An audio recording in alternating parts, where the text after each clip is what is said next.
درود بر همه عزیزان، به کانال روش خوش اومدید. امروز بنا داریم در خصوص قالب بندی و مدیریت کاربرگ ها در نرم افزار اکسل صحبت کنیم. برای اینکه ویدیوها خسته کننده نشه، این آموزش در چند بخش تقدیم عزیزان میشه و این ویدیو اوله. در این ویدیو ابتدا نحوه حرکت بین کاربرگ های مختلف مطرح میشه و در ادامه 4 راه برای ایجاد یک کاربرگ جدید تشریح میشه. بخش های مختلف در ویدیو جدا شده و میتونید مستقیما به بخش مد نظرتون برید و اون بخش رو تماشا کنید.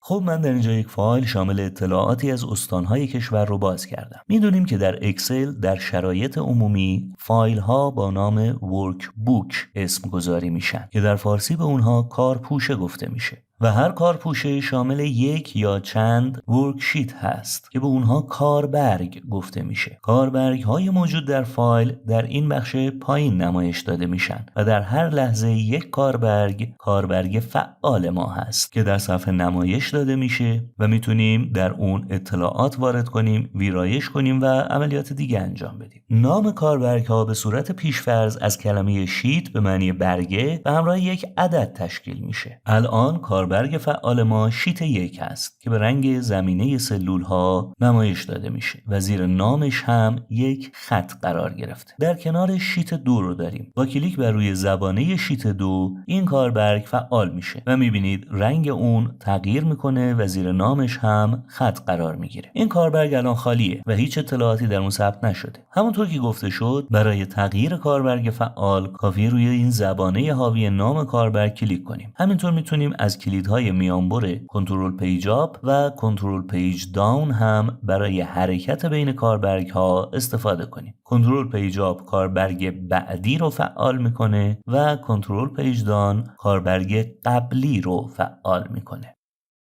کاربرگ ها ابزارهای بسیار مناسبی برای مدیریت اطلاعات و داده های ما هستند. در بسیاری موارد پیش میاد که ترجیح میدیم کلیه اطلاعات مربوط به یک پروژه در یک فایل اکسل ذخیره بشن. ولی وارد کردن اطلاعات در جاهای مختلف یک کاربرگ مدیریت اطلاعات رو بسیار سخت میکنه و ظاهر فایل ما رو هم نامرتب میکنه. در این شرایط بهتره که بخش های مختلف اطلاعات رو در کاربرگ های مختلف ذخیره کنیم. برای اضافه کردن یک کاربرگ چند راه وجود داره. ساده ترینش اینه که روی این گزینه به علاوه در کنار نام کاربرگ ها کلیک کنم. دقت کنید وقتی موس رو کمی روی این به علاوه نگه می‌دارم عبارت نیو شیت ظاهر میشه به معنی برگه جدید و اگر روش کلیک کنم یک برگه جدید ایجاد میکنه و اون رو در موقعیت بعد از کاربرگ فعال قرار میده. گفتیم که نامگذاری پیشفرض اکسل برای کاربرگ ها از ترکیب کلمه شیت به همراه یک عدد تشکیل شده و در اینجا کاربرگ های شیت 1 و شیت 2 وجود داره و کاربرگ جدید رو با نام شیت 3 ایجاد میکنه و با تکرار این کار میتونم برگه های جدید ایجاد کنم. در هر فایل اکسل میشه تا 255 برگه متفاوت ایجاد کرد که برای کاربردهای عمومی بسیار بیشتر از حد مورد نیازه.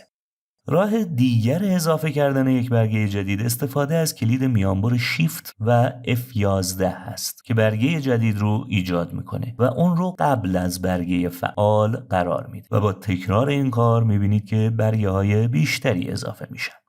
راه سوم اضافه کردن برگه جدید راست کلیک کردن بر روی نام یکی از این برگه هاست. در اینجا فهرستی باز میشه که در بالا گزینه اینزرت به معنی درج کردن رو داریم. وقتی روش کلیک کنم پنجره اینزرت باز میشه که 2 زبانه داره و در زبانه اول که جنرال هست قرار میگیریم. در اینجا گزینه ورکشیت رو داریم و با انتخاب اون میتونم کاربرگ جدید رو ایجاد کنم. در خصوص باقی گزینه‌های این پنجره در آموزش جداگانه‌ای صحبت خواهیم کرد. اوکی رو میزنم و میبینید که یک برگه جدید قبل از برگه فعال ایجاد میشه.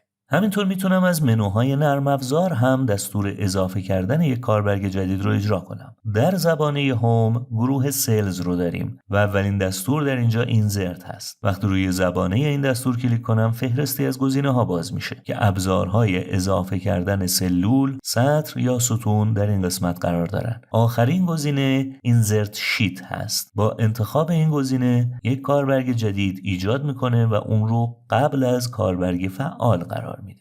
با تکرار این دستور میتونم کاربرگ‌های بیشتری تولید کنم. پس با 4 راه ایجاد کاربرگ جدید آشنا شدیم که اولی استفاده از علامت به علاوه در کنار نام کاربرگ هاست، دومی استفاده از کلید میانبر شیفت و F11 بود، سومی کلیک راست روی نام هر کاربرگ و انتخاب گزینه اینزرت و نهایتاً چهارمین راه هم استفاده از ابزار اینزرت در گروه سلز در زبانه هوم. امیدوارم این آموزش براتون سودمند بوده باشه. برای همه شما عزیزان آرزوی سلامتی و شادی دارم. تا ویدیوهای آینده، بدرود.